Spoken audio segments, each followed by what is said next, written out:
recently been in the news, then more and more of our family members are going to be abducted, are going to be killed, and more people are going to be like me. 14 years. 14 years I've sat here and tried to help in any way I can to help find her killer. Not so much to bring me closure, because I don't think you can get closure, but to try to get that person off the street, because he's probably and most likely have killed or is killing others. Now, you've spent day after day, year after year driving around in your wrapped car, just really kind of getting the word out. I guess just what's just kept you going for so long, blood, sweat, and tears, just out there all the time, you know? What's kept me going? This, that face. I still think that I could uncover her and see that face, and I'm not going to see it anymore. So that is partially, I know she'd do the same for me if I was missing, or she would be out there, on the streets. But it's also, this is the most horrible pain, the murder of a child. And it's a loss of expectations. And I want to try, if I can, to help other parents not go through it. So when I travel, it's not just seeking tips, it's educating community, it's talking with police, it's talking with DAs, it's talking with lawmakers across the U.S., because I want to stop other people from going through this. And the other thing is, if I die, if I fall apart, then her memory falls apart, and I can't let that happen. Now, you spent so much time doing this, and you met a lot of people. I guess what's just been the biggest surprise over all those years, 14 years, is it how many people are going through the same thing? Unfortunately, thousands, What's been the biggest surprise for me is that both because of and in spite of her murder, I've had gifts and experiences that very few people will ever share. Strangers will come up to me in a parking lot and hug me. People will come up to me and say, I can't even imagine. And to me, that's the deepest heartfelt thing, because they're saying, this is so horrible. I don't know what it would be like. Sorry. It's the kindness of strangers. I've been to 48 states, and it has been so unbelievable how many people are out there. And the stories, I feel bad when my story makes somebody cry, but there's so many stories out there. And the other thing is, our story doesn't have the hook. Our story doesn't have the twist that brings national coverage. So I try to, get to other families and say, sometimes you have to put your boots on the ground. You have to be out there doing it yourself. I've had numerous times where a national show may come up, and then they say, well, there's just not enough of the story. But the story is, these are our daughters, these are our mothers, these are our sisters, these are our family members. And without the national coverage, it's very hard to get your stories beyond your state, beyond your city. And I don't know the exact number, but we've compared our DNA profile to probably a couple of thousand here in Oklahoma with no hits.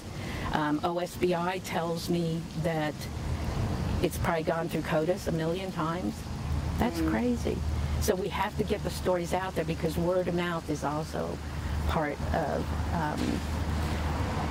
what we need to do. The other thing is, and comes back to why I'm here today, is I really need people to help me push our lawmakers to fund HB 2275. It took us 9 years of just pounding the halls of the Capitol and going into every single lawmaker to get it passed. But for the last 2 years, they haven't funded OSBI to expand the lab. OSBI told me that they did get a grant and they're expanding it. And I just heard yesterday that there's possibly 2 lawmakers who are going to push through the bill to be funded in appropriations. But, I don't mind doing this alone. But if I can have people up there with me, voice to speak. We've seen that in our federal government. We see that in our local government. Look at all the teachers and people who are changing laws. But I need help. I'm just one person. I think everybody probably has a dog in this fight, too. Oh, yeah. Yeah. I mean, because, we all know, we all have a sister or a mother or...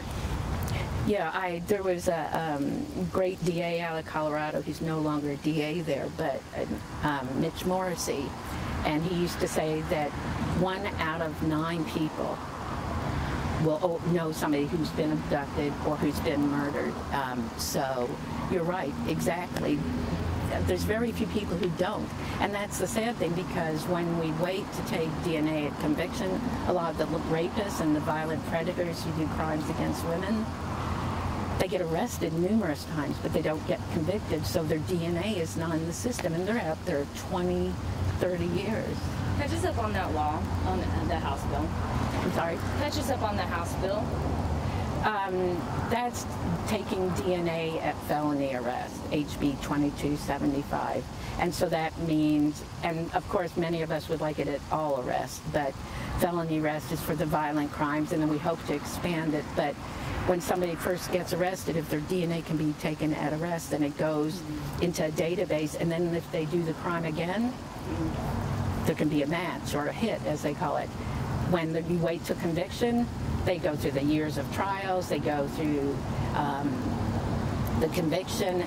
Depending on what prison they're at, it could take a year or 2 for that DNA to come in, and they've probably been out doing their crimes for 15 to 20 years. So, does that help? Yeah, absolutely. Go ahead. You've had 14 years of doing this every single day. And I'm sure you had a lot of time, obviously, to think about what's going on and what's happened. What's your message to that person who you're still trying to figure out who that is? There's probably no message, because to me, a monster who would do this, and if he's still alive, would not hear anything I say, So my message has to be to the people who every night say goodnight to their daughters, to their sons, to their mothers, to their fathers, to their grandparents. Tell everybody you love them, and then look at the laws. I'm a trauma psychologist, so I knew about some laws, but I didn't understand DNA. When I first was told by Jeff Felton, our first detective, that we had DNA, I thought, okay, it'll be solved. Within a year, I'll know who did it. I can't bring her back, but at least we'll know. Here we are 14 years later. So I don't believe there's anything I can say, because I don't think he has human emotions. I don't think it would matter what I say to him. There are going to be people who watch this, read this, and they're going to talk about constitutional liberties. What do you say to people about that? It's what I had to educate a lot of the lawmakers about.